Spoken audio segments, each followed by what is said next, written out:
मेरे प्यारे देशवासियों, नमस्कार। अक्सर मन की बात में आपके प्रश्नों की बौछार रहती है। इस बार मैंने सोचा कि कुछ अलग किया जाए। मैं आपसे प्रश्न करूं, तो ध्यान से सुनिए मेरे सवाल। ओलंपिक में इंडिविजुअल गोल्ड जीतने वाला पहला भारतीय कौन था? ओलंपिक के कौन से खेल में भारत ने अब तक सबसे ज्यादा मेडल जीते हैं? ओलंपिक में किस खिलाड़ी ने सबसे ज्यादा पदक जीते हैं? साथियों, आप मुझे जवाब भेजे न भेजे, पर माय गॉव में ओलंपिक्स पर जो क्विज है उसमें प्रश्नों के उत्तर देंगे तो कई सारे इनाम जीतेंगे। ऐसे बहुत सारे प्रश्न माय गॉव के रोड टू टोक्यो क्विज में है। आप रोड टू टोक्यो क्विज में भाग लें। भारत ने पहले कैसा परफॉर्म किया है, हमारी टोक्यो ओलंपिक्स के लिए अब क्या तैयारी है, ये सब खुद जानें और दूसरों को भी बताएं। मैं आप सबसे आग्रह करना चाहता हूं कि आप इस क्विज कंपटीशन में जरूर हिस्सा लीजिए। साथियों, जब बात टोक्यो ओलंपिक्स की हो रही हो, तो भला मिल्खा सिंह जी जैसे लेजेंडरी एथलीट को कौन भूल सकता है। कुछ दिन पहले ही कोरोना ने उन्हें हमसे छीन लिया। जब वे अस्पताल में थे तो मुझे उनसे बात करने का अवसर मिला था। बात करते हुए मैंने उनसे आग्रह किया था। मैंने कहा था कि आपने तो 1964 में टोक्यो ओलंपिक्स में भारत का प्रतिनिधित्व किया था, इसलिए इस बार जब हमारे खिलाड़ी ओलंपिक्स के लिए टोक्यो जा रहे हैं तो आपको हमारे एथलीट्स का मनोबल बढ़ाना है, उन्हें अपने संदेश से प्रेरित करना है। वो खेल को लेकर इतना समर्पित और भावुक थे कि बीमारी में भी उन्होंने तुरंत ही इसके लिए हामी भर दी। लेकिन दुर्भाग्य से नियति को कुछ और मंजूर था।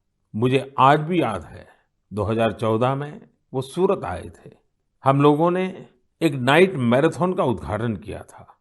उस समय उनसे जो गपशप हुई, खेलों के बारे में जो बात हुई, उससे मुझे भी बहुत प्रेरणा मिली थी। हम सब जानते हैं कि मिल्खा सिंह जी का पूरा परिवार स्पोर्ट्स को समर्पित रहा है, भारत का गौरव बढ़ाता रहा है। साथियों, जब टैलेंट, डेडिकेशन, डिटर्मिनेशन और स्पोर्ट्समैन स्पिरिट एक साथ मिलते हैं, तब जाकर कोई चैंपियन बनता है। हमारे देश में तो अधिकांश खिलाड़ी छोटे छोटे शहरों, कस्बों, गांवों से निकल करके आते हैं। टोक्यो जा रहे ओलंपिक दल में भी कई ऐसे खिलाड़ी शामिल हैं जिनका जीवन बहुत प्रेरित करता है। हमारे प्रवीण जाधव जी के बारे में आप सुनेंगे तो आपको भी लगेगा कि कितने कठिन संघर्षों से गुजरते हुए प्रवीण जी यहाँ पहुंचे हैं। प्रवीण जाधव जी महाराष्ट्र के सातारा जिले के एक गांव के रहने वाले हैं। वो आर्चरी के बेहतरीन खिलाड़ी हैं। उनके माता-पिता मजदूरी कर परिवार चलाते हैं और अब उनका बेटा अपना पहला ओलंपिक्स खेलने टोक्यो जा रहा है। ये सिर्फ उनके माता-पिता ही नहीं, हम सभी के लिए कितने गौरव की बात है। ऐसे ही एक और खिलाड़ी हैं हमारी नेहा गोयल जी। नेहा टोक्यो जा रही महिला हॉकी टीम की सदस्य हैं। उनकी माँ और बहनें साइकिल की फैक्ट्री में काम करके परिवार का खर्च जुटाती हैं। नेहा की तरह ही दीपिका कुमारी जी के जीवन का सफर भी उतार चढ़ाव भरा रहा है। दीपिका के पिता ऑटो रिक्शा चलाते हैं और उनकी माँ नर्स हैं। और अब देखिए, दीपिका अब टोक्यो ओलंपिक्स में भारत की तरफ से एकमात्र महिला तीरंदाज हैं। कभी विश्व की नंबर 1 तीरंदाज रही दीपिका के साथ हम सबकी शुभकामना है। साथियों, जीवन में हम जहां भी पहुंचते हैं, जितनी भी ऊंचाई प्राप्त करते हैं, जमीन से ये जुड़ाव हमेशा हमें अपनी जड़ों से बांधे रखता है। संघर्ष के दिनों के बाद मिली सफलता का आनंद भी कुछ और ही होता है। टोक्यो जा रहे हमारे खिलाड़ियों ने बचपन में साधनों संसाधनों की हर कमी का सामना किया, लेकिन वो डटे रहे, जुटे रहे। उत्तर प्रदेश के मुजफ्फरनगर की प्रियंका गोस्वामी जी का जीवन भी बहुत सीख देता है। प्रियंका के पिता बस कंडक्टर है। बचपन में प्रियंका को वो बैग बहुत पसंद था जो मेडल पाने वाली खिलाड़ियों को मिलता है।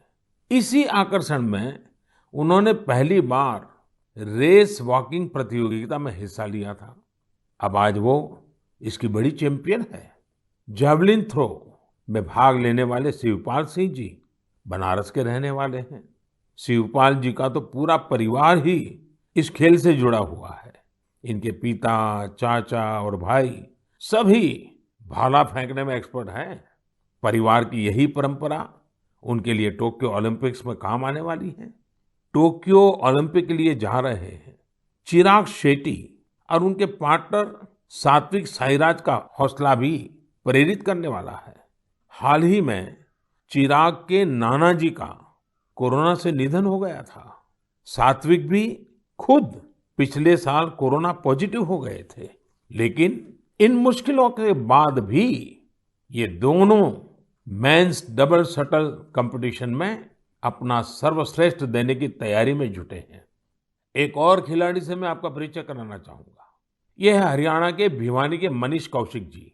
मनीष जी खेती किसानी वाले परिवार से आते हैं।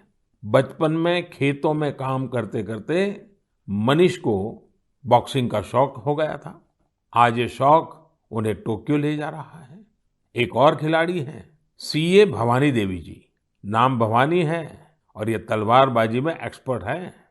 चेन्नई के रहने वाली भवानी पहली भारतीय फेंसर है जिन्होंने ओलंपिक में क्वालिफाई किया है। मैं कहीं पढ़ रहा था कि भवानी जी की ट्रेनिंग जारी रहे, इसके लिए उनकी मां ने अपने गहने तक गिरवी रख दिए थे।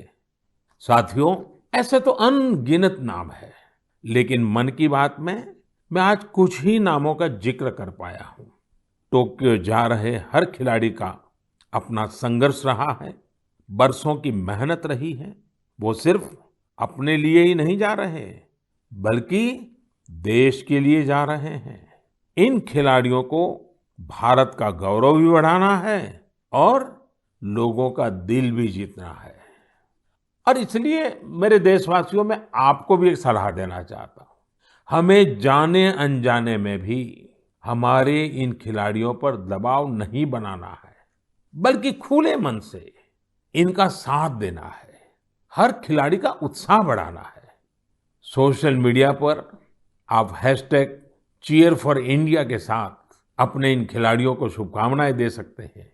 आप कुछ और भी इनोवेटिव करना चाहें तो वो भी जरूर करें। अगर आपको कोई ऐसा आइडिया आता है जो हमारे खिलाड़ियों के लिए देश को मिलकर करना चाहिए, तो वो आप मुझे जरूर भेजिएगा। हम सब मिलकर टोक्यो जाने वाले अपने खिलाड़ियों को सपोर्ट करेंगे। Cheer for India, cheer for India, cheer for India.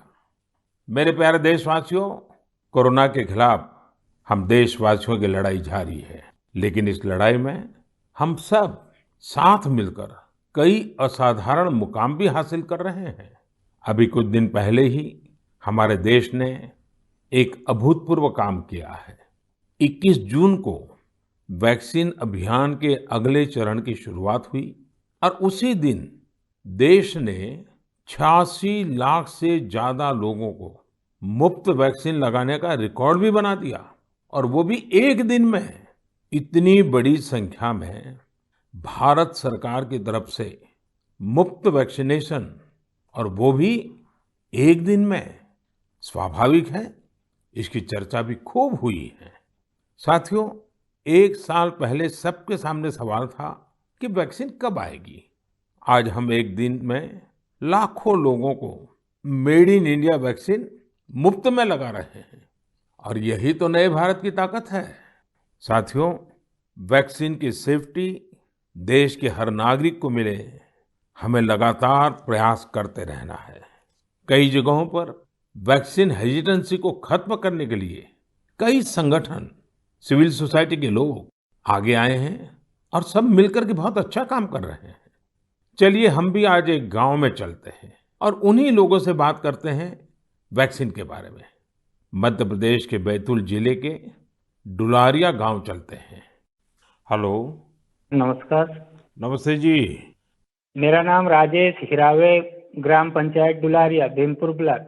Rajesh ji, मैंने फोन इसलिए किया कि मैं जानना चाहता था कि अभी आपके गांव में अब कोरोना की क्या स्थिति है। सर, यहाँ पे कोरोना की स्थिति तो अभी ऐसा कुछ नहीं है यहाँ। अभी लोग बीमार नहीं है। जी। गांव की जनसंख्या कितनी है, कितने लोग हैं गांव में। गांव में 462 पुरुष है और 332 महिलाएं हैं। अच्छा राजेश जी, आपने वैक्सीन ले ली क्या। नहीं सर, अभी नहीं लिया। अरे, क्यों नहीं लिया। सर जी, यहाँ पे कुछ लोगों ने कुछ व्हाट्सएप पे ऐसा भ्रम डाल दिया गया कि उससे लोग भ्रमित हो गए सर जी। तो क्या आपके मन में भी डर है। जी, सब पूरे गांव में ही ऐसा भ्रम फैला दिया था सर। अरे रे रे, ये क्या बात की आपने। देखिए राजेश जी, जी। मेरा आपको भी और मेरे सभी गांव के भाई बहनों को यही कहना है कि डर है तो निकाल दीजिए। जी। हमारे पूरे देश में 31 करोड़ से भी ज्यादा लोगों ने वैक्सीन का टीका लगवा लिया है। जी। आपको पता है ना, मैंने खुद ने भी दोनों डोज लगवा लिए हैं। जी सर। अरे मेरी माँ तो करीब करीब 100 साल की है, उन्होंने भी दोनों डोज लगवा लिए हैं।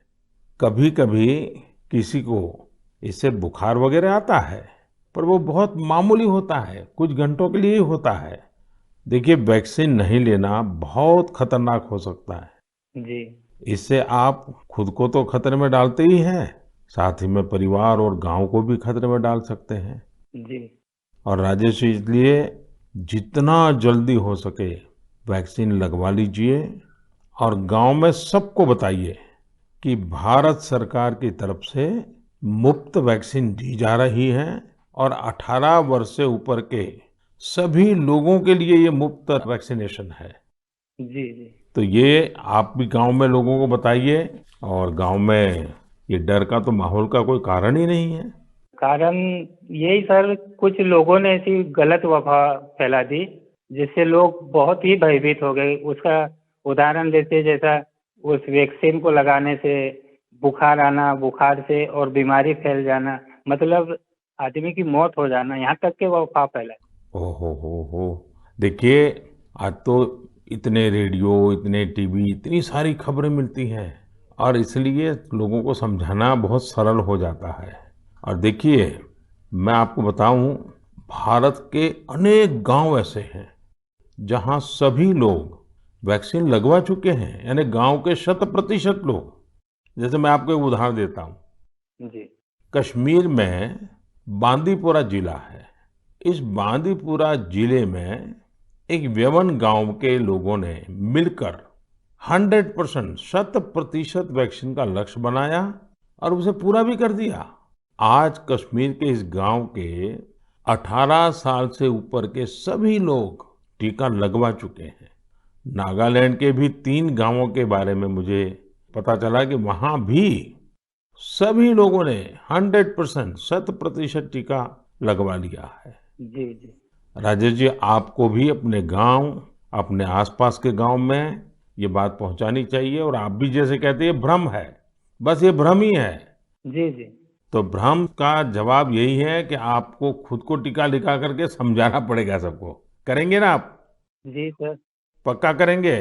जी सर। जी सर, आपसे बात करने से मुझे ऐसा लगा कि मैं खुद भी टीका लगाऊंगा और लोगों को इसके बारे में आगे बढ़ाऊंगा। अच्छा, गांव में और भी कोई है जिनसे मैं बात कर सकता हूँ। जी है सर। कौन बात करेगा। हेलो सर, नमस्कार। नमस्ते जी, कौन बोल रहे हैं। मेरा नाम है किशोरीलाल धुर्वे। तो किशोरीलाल जी, अभी राजेश जी से बात हो रही थी, जी सर। और वो तो बड़े दुखी होकर के भी बता रहे थे कि वैक्सीन को लेकर लोग अलग अलग बातें करते हैं। जी। आपने भी ऐसा सुना है क्या। हाँ, सुना तो हूँ सर वैसा। क्या सुना है। क्योंकि ये है सर, ये पास में महाराष्ट्र है, तो उधर से कुछ रिश्तेदारी से जुड़े लोग मतलब कुछ अफवाह फैलाते कि हम्म। वैक्सीन लेने से लोग मर रहे हैं, कोई बीमार हो रहा है। इस तरह लोगों के पास ज्यादा भ्रम है सर, इसलिए नहीं ले रहे। नहीं, कहते क्या है, अब कोरोना चला गया ऐसा कहते हैं? जी। कोरोना से कुछ नहीं होता ऐसा कहते हैं? नहीं, कोरोना चला गया नहीं बोलते सर, कोरोना तो है बोलते, लेकिन वैक्सीन जो लेते हैं उससे मतलब बीमारी हो रहे और मर रहे, ये स्थिति बताते सर वो। अच्छा, वैक्सीन के कारण मर रहे हैं? अपना क्षेत्र आदिवासी क्षेत्र है सर, ऐसे भी लोग इसमें जल्दी डरते हैं, जो भ्रम फैला देते इस कारण से मतलब लोग नहीं ले रहे सर वैक्सीन। देखिए किशोरलाल जी, जी हाँ ये सर। अफवाहें फैलाने वाले लोग तो अफवाहें फैलाते रहेंगे।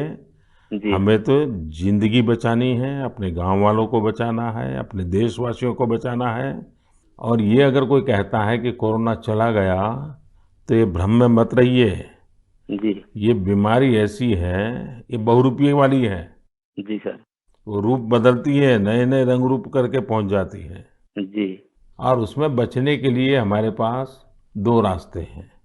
एक तो कोरोना के लिए जो प्रोटोकॉल बना है, मास्क पहनना, साबुन से बार बार हाथ धोना, दूरी बनाए रखना। और दूसरा रास्ता है, इसके साथ साथ वैक्सीन का टीका लगवाना, वो भी एक अच्छा सुरक्षा कवच है, तो उसकी चिंता करिए। जी। अच्छा किशोरलाल जी, ये बताइए, जी सर। जब लोग आपसे बातें करते तो आप कैसे समझाते हैं लोगों को? आप समझाने का काम करते हैं कि आप भी अफ़वाह में आ जाते हैं? समझाए क्या, वो लोग ज्यादा हो जाते सर तो हम भी भयभीत में आ जाते ना सर। देखिए किशोरलाल जी, मेरी आपसे बात हुई है, आज आप मेरे साथी हैं। जी सर। आपको डरना नहीं है और लोगों के डर को भी निकालना है। निकालोगे? जी। निकालेंगे सर, लोगों के डर को भी निकालेंगे सर, मैं स्वयं भी खुद लगाऊं। देखिए, अफ़वाहों पर बिल्कुल ध्यान न दें। जी। आप जानते हैं हमारे वैज्ञानिकों ने कितनी मेहनत करके वैक्सीन बनाई है। जी सर। साल भर रात दिन इतने बड़े बड़े वैज्ञानिकों ने काम किया है। और इसलिए हमें विज्ञान पे भरोसा करना चाहिए, वैज्ञानिकों पर भरोसा करना चाहिए। और ये झूठ फैलाने वाले लोगों को बार बार समझाना चाहिए कि देखिए भाई, ऐसा नहीं होता है। इतने लोगों ने वैक्सीन ले लिया है, कुछ नहीं होता है। जी। और अफवाहों से बहुत बच करके रहना चाहिए, गांव को भी बचाना चाहिए। जी। और राजेश जी, किशोरीलाल जी, आप जैसे साथियों को तो मैं कहूंगा कि आप अपने ही गांव में नहीं और गांवों में भी इन अफवाहों को रोकने का काम कीजिए और लोगों को बताइए मेरे से बात हुई है। जी सर। बता दीजिए, मेरा नाम बता दीजिए। बताएंगे सर और समझाएंगे लोगों को और स्वयं भी लेंगे। देखिए, आपके पूरे गांव को मेरी तरफ से शुभकामनाएं दीजिए। जी सर। और सभी से कहिए कि जब भी अपना नंबर आए, जी। वैक्सीन जरूर लगवाएं। ठीक है सर। मैं चाहूंगा कि गांव की महिलाओं को, हमारी माताओं बहनों को जी सर। इस काम में ज्यादा से ज्यादा जोड़िए और सक्रियता के साथ उनको साथ रखिए। जी। कभी कभी माताएं बहनें बात कहती है ना, लोग जल्दी मान जाते हैं। जी। आपके गांव में जब टीकाकरण पूरा हो जाए तो मुझे बताएंगे आप? हाँ बताएंगे सर। पक्का बताएंगे? जी। देखिए, मैं इंतजार करूंगा आपकी चिट्ठी का। जी सर। चलिए राजेश जी, किशोर जी, बहुत बहुत धन्यवाद, आपसे बात करने का मौका मिला। धन्यवाद सर, आपने हम बात किया है, बहुत बहुत धन्यवाद आपको भी। साथियों, कभी ना कभी ये विश्व के लिए केस स्टडी का विषय बनेगा कि भारत के गांव के लोगों ने, हमारे वनवासी आदिवासी भाई बहनों ने इस कोरोना काल में किस तरह अपने सामर्थ्य और सूझबूझ का परिचय दिया। गांव के लोगों ने क्वारंटाइन सेंटर बनाए, स्थानीय जरूरतों को देखते हुए कोविड प्रोटोकॉल बनाए। गांव के लोगों ने किसी को भूखा नहीं सोने दिया, खेती का काम भी रुकने नहीं दिया। नजदीक के शहरों में दूध, सब्जियां, ये सब हर रोज पहुंचता रहे, ये भी गांव ने सुनिश्चित किया। यानी खुद को संभाला, औरों को भी संभाला। ऐसे ही हमें वैक्सीनेशन अभियान में भी करते रहना है। हमें जागरूक रहना भी है और जागरूक करना भी है। गांव में हर एक व्यक्ति को वैक्सीन लग जाए, ये हर गांव का लक्ष्य होना चाहिए। याद रखिए, और मैं तो आपको खास रूप से कहना चाहता हूं, आप एक सवाल अपने मन में पूछिए। हर कोई सफल होना चाहता है, लेकिन निर्णायक सफलता का मंत्र क्या है? निर्णायक सफलता का मंत्र है निरंतरता। इसलिए हमें सुस्त नहीं पड़ना है, किसी भ्रांति में नहीं रहना है। हमें सतत प्रयास करते रहना है, कोरोना पर जीत हासिल करनी है। मेरे प्यारे देशवासियों, हमारे देश में अब मानसून का सीजन भी आ गया है। बादल जब बरसते हैं तो केवल हमारे लिए नहीं बरसते, बल्कि बादल आने वाली पीढ़ियों के लिए भी बरसते हैं। बारिश का पानी जमीन में जाकर इकट्ठा भी होता है, जमीन के जल स्तर को भी सुधारता है, और इसलिए मैं जल संरक्षण को देश सेवा का ही एक रूप मानता हूँ। आपने भी देखा होगा, हम में से कई लोग इस पुण्य को अपनी जिम्मेदारी मानकर लगे रहे हैं। ऐसे ही एक शख्स हैं उत्तराखंड के पौड़ी गढ़वाल के सच्चिदानंद भारती जी। भारती जी एक शिक्षक हैं और उन्होंने अपने कार्यों से भी लोगों को बहुत अच्छी शिक्षा दी है। आज उनकी मेहनत से ही पौड़ी गढ़वाल के उफरैंखाल क्षेत्र में पानी का बड़ा संकट समाप्त हो गया। जहां लोग पानी के लिए तरसते थे, वहां आज साल भर जल की आपूर्ति हो रही है। साथियों, पहाड़ों में जल संरक्षण का एक पारंपरिक तरीका रहा है, जिसे चाल खाल भी कहा जाता है, यानी पानी जमा करने के लिए बड़ा सा गड्ढा खोदना। इस परंपरा में भारती जी ने कुछ नए तौर तरीकों को भी जोड़ दिया। उन्होंने लगातार छोटे बड़े तालाब बनवाए। इससे न सिर्फ उफरैंखाल की पहाड़ी हरी भरी हुई, बल्कि लोगों की पेयजल की दिक्कत भी दूर हो गई। आप ये जानकर हैरान रह जाएंगे कि भारती जी ऐसी 30,000 से अधिक जल तलैया बनवा चुके हैं। 30,000। उनका ये भगीरथ कार्य आज भी जारी है और अनेक लोगों को प्रेरणा दे रहे हैं।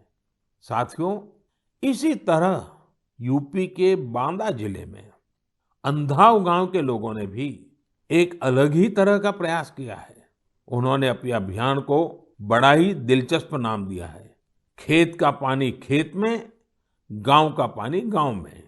इस अभियान के तहत गांव के कई 100 बीघे खेतों में ऊंची ऊंची मेड़ बनाई गई है। इससे बारिश का पानी खेत में इकट्ठा होने लगा और जमीन में जाने लगा। अब ये सब लोग खेतों की मेड़ पर पेड़ लगाने की भी योजना बना रहे हैं। यानी अब किसानों को पानी, पेड़ और पैसा तीनों मिलेगा। अपने अच्छे कार्यों से पहचान तो उनके गांव की दूर दूर तक वैसे भी हो रही है। साथियों, इन सभी से प्रेरणा लेते हुए हम अपने आसपास जिस भी तरह से पानी बचा सकते हैं, हमें बचाना चाहिए। मानसून के इस महत्वपूर्ण समय को हमें गंवाना नहीं है। मेरे प्यारे देशवासियों, हमारे शास्त्रों में कहा गया है, नास्ति मूलम अनौषधम, अर्थात पृथ्वी पर ऐसी कोई वनस्पति ही नहीं है जिसमें कोई न कोई औषधीय गुण न हो। हमारे आसपास ऐसे कितने ही पेड़ पौधे होते हैं जिनमें अद्भुत गुण होते हैं, लेकिन कई बार हमें उनके बारे में पता ही नहीं होता। मुझे नैनीताल से एक साथी भाई परितोष ने इस विषय पर एक पत्र भेजा है। उन्होंने लिखा है कि उन्हें गिलोय और दूसरी कई वनस्पतियों के इतने चमत्कारी मेडिकल गुणों के बारे में कोरोना आने के बाद ही पता चला।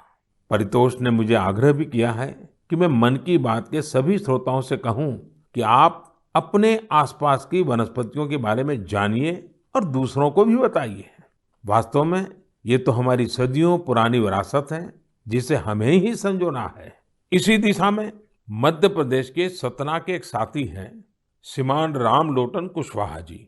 उन्होंने बहुत ही सराहनीय काम किया है। रामलोटन जी ने अपने खेत में एक देशी म्यूजियम बनाया है। इस म्यूजियम में उन्होंने सैकड़ों औषधीय पौधों और बीजों का संग्रह किया है। इन्हें वो दूर सुदूर क्षेत्रों से यहाँ लेकर आए हैं। इसके अलावा वो हर साल कई तरह की भारतीय सब्जियां भी उगाते हैं। रामलोटन जी की इस बगिया, इस देशी म्यूजियम को लोग देखने भी आते हैं और उससे बहुत कुछ सीखते भी हैं। वाकई एक बहुत अच्छा प्रयोग है जिसे देश के अलग अलग क्षेत्रों में दोहराया जा सकता है। मैं चाहूंगा आप में से जो लोग इस तरह का प्रयास कर सकते हैं वो जरूर करें। इससे आपकी आय के नए साधन भी खुल सकते हैं। एक लाभ ये भी होगा कि स्थानीय वनस्पतियों के माध्यम से आपके क्षेत्र की पहचान भी बढ़ेगी। मेरे प्यारे देशवासियों, अब से कुछ दिनों बाद 1 जुलाई को हम नेशनल डॉक्टर्स डे मनाएंगे। ये दिन देश के महान चिकित्सक और स्टेट्समैन डॉक्टर बीसी राय की जन्म जयंती को समर्पित है। कोरोना काल में डॉक्टर्स के योगदान के हम सब आभारी हैं। हमारे डॉक्टर्स ने अपनी जान की परवाह न करते हुए हमारी सेवा की है। इसलिए इस बार नेशनल डॉक्टर्स डे और भी खास हो जाता है।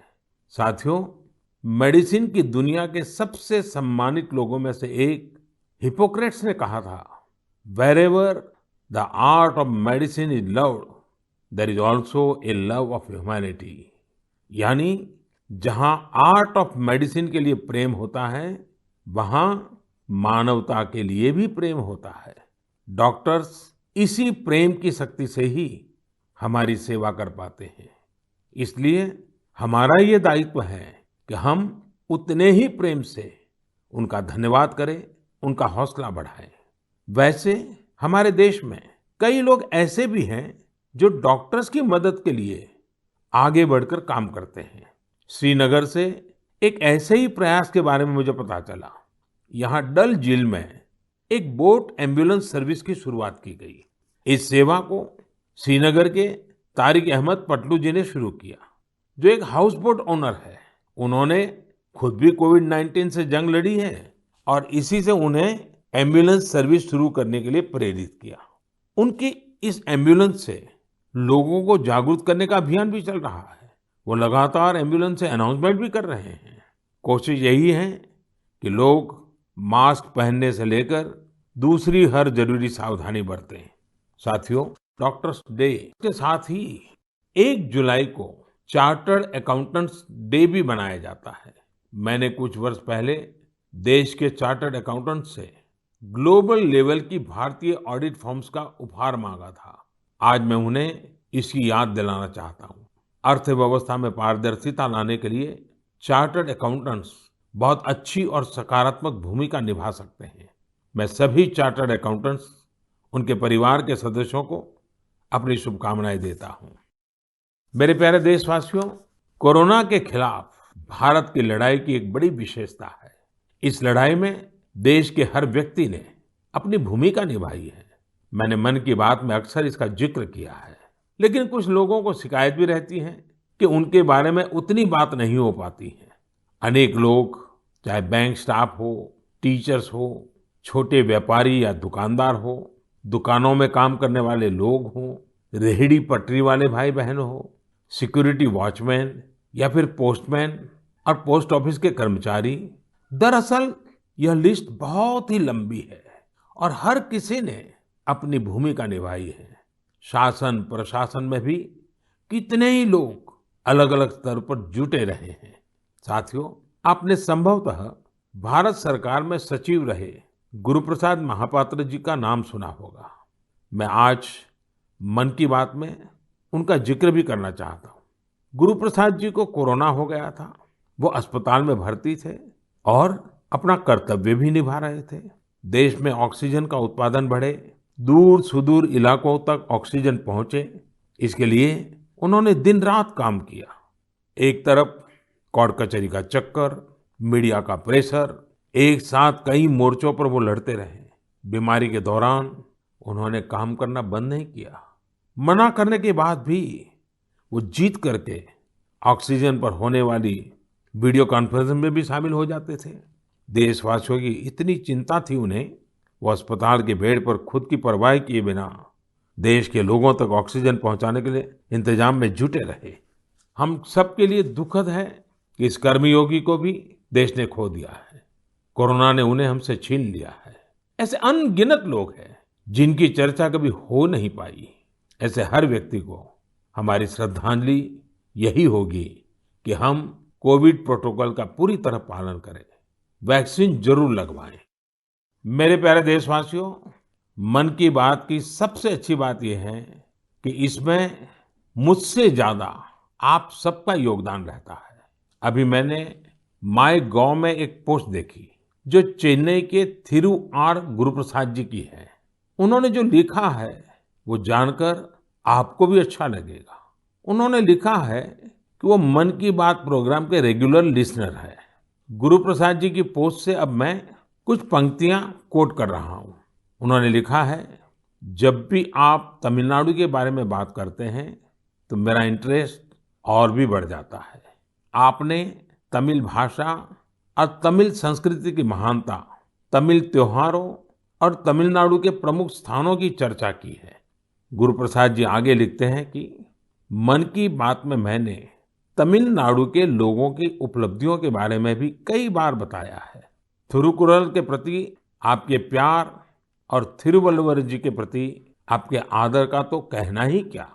इसलिए मैंने मन की बात में आपने जो कुछ भी तमिलनाडु के बारे में बोला है उन सबको संकलित कर एक ई बुक तैयार की है। क्या आप इस ई बुक को लेकर कुछ बोलेंगे और इसे नमो ऐप पर भी रिलीज करेंगे? धन्यवाद। ये मैं गुरु प्रसाद जी का पत्र आपके सामने पढ़ रहा था। गुरु प्रसाद जी, आपकी ये पोस्ट पढ़कर बहुत आनंद आया। अब आप अपनी ई बुक में एक और पेज जोड़ दीजिए। नान तमिल कला चाराक्तिन पेरिये अभिमानी, नान उलगतलय पलमयान तमिल मोलियन पेरिये अभिमानी। उच्चारण का दोष अवश्य होगा, लेकिन मेरा प्रयास और मेरा प्रेम कभी भी कम नहीं होगा। जो तमिल भाषी नहीं है उन्हें मैं बताना चाहता हूँ, गुरु प्रसाद जी को मैंने कहा है, मैं तमिल संस्कृति का बहुत बड़ा प्रशंसक हूँ। मैं दुनिया की सबसे पुरानी भाषा तमिल का बड़ा प्रशंसक हूँ। साथियों, हर हिंदुस्तानी को विश्व की सबसे पुरातन भाषा हमारे देश की है, इसका गुणगान करना ही चाहिए, उस पर गर्व महसूस करना चाहिए। मैं भी तमिल को लेकर बहुत गर्व करता हूँ। गुरु प्रसाद जी, आपका ये प्रयास मेरे लिए एक नई दृष्टि देने वाला है, क्योंकि मैं मन की बात करता हूँ तो सहज सरल तरीके से अपनी बात रखता हूँ। मुझे नहीं मालूम था कि इसका ये भी एक एलिमेंट था। आपने जब पुरानी सारी बातों को इकट्ठा किया तो मैंने भी उसे एक बार नहीं बल्कि 2 बार पढ़ा। गुरु प्रसाद जी, आपकी इस बुक को मैं नमो ऐप पर जरूर अपलोड करवाऊंगा। भविष्य के प्रयासों के लिए आपको बहुत बहुत शुभकामनाएं। मेरे प्यारे देशवासियों, आज हमने कोरोना की कठिनाइयों और सावधानियों पर बात की। देश और देशवासियों की कई उपलब्धियों पर भी चर्चा की। अब एक और बड़ा अवसर भी हमारे सामने है। 15 अगस्त भी आने वाला है। आजादी के 75 वर्ष का अमृत महोत्सव हमारे लिए बहुत बड़ी प्रेरणा है। हम देश के लिए जीना सीखें। आजादी की जंग देश के लिए मरने वालों की कथा है। आजादी के बाद के इस समय को हमें देश के लिए जीने वालों की कथा बनाना है। हमारा मंत्र होना चाहिए इंडिया फर्स्ट। हमारे हर फैसले, हर निर्णय का आधार होना चाहिए इंडिया फर्स्ट। साथियों, अमृत महोत्सव में देश ने कई सामूहिक लक्ष्य भी तय किए हैं। जैसे हमें अपने स्वाधीनता सेनानियों को याद करते हुए उनसे जुड़े इतिहास को पुनर्जीवित करना है। आपको याद होगा कि मन की बात में मैंने युवाओं से स्वाधीनता संग्राम पर इतिहास लेखन करके शोध करने इसकी अपील की थी। मकसद ये था कि युवा प्रतिभाएं आगे आए, युवा सोच, युवा विचार सामने आए, युवा कलम नई ऊर्जा के साथ लेखन करे। मुझे ये देखकर बहुत अच्छा लगा कि बहुत ही कम समय में 2500 से ज्यादा युवा इस काम को करने के लिए आगे आए हैं। साथियों, दिलचस्प बात यह है, 19वीं 20वीं शताब्दी के जंग की बात तो आमतौर पर होती रहती है, लेकिन खुशी इस बात की है कि 21वीं सदी में जो युवा पैदा हुए हैं, 21वीं सदी में जिनका जन्म हुआ है, ऐसे मेरे नौजवान साथियों ने 19वीं और 20वीं शताब्दी की आजादी की जंग को लोगों के सामने रखने का मोर्चा संभाला है। इन सभी लोगों ने माईगॉव पर इसका पूरा ब्यौरा भेजा है। ये लोग हिंदी, इंग्लिश, तमिल, कन्नड़ा, बांग्ला, तेलुगु, मराठी, मलयालम, गुजराती ऐसी देश की अलग अलग भाषाओं में स्वाधीनता संग्राम पर लिखेंगे। कोई स्वाधीनता संग्राम से जुड़े रहे अपने आसपास के स्थानों की जानकारी जुटा रहा है, तो कोई आदिवासी स्वाधीनता सेनानियों पर किताब लिख रहा है। एक अच्छी शुरुआत है। मेरा आप सभी से अनुरोध है कि अमृत महोत्सव से जैसे भी जुड़ सकते हैं जरूर जुड़ें। ये हमारा सौभाग्य है कि हम आजादी के 75 वर्ष के पर्व का साक्षी बन रहे हैं। इसलिए अगली बार जब हम मन की बात में मिलेंगे तो अमृत महोत्सव की और तैयारियों पर भी बात करेंगे। आप सब स्वस्थ रहिए, कोरोना से जुड़े नियमों का पालन करते हुए आगे बढ़िए, अपने नए नए प्रयासों से देश को ऐसे ही गति देते रहिए। इन्हीं शुभकामनाओं के साथ बहुत बहुत धन्यवाद।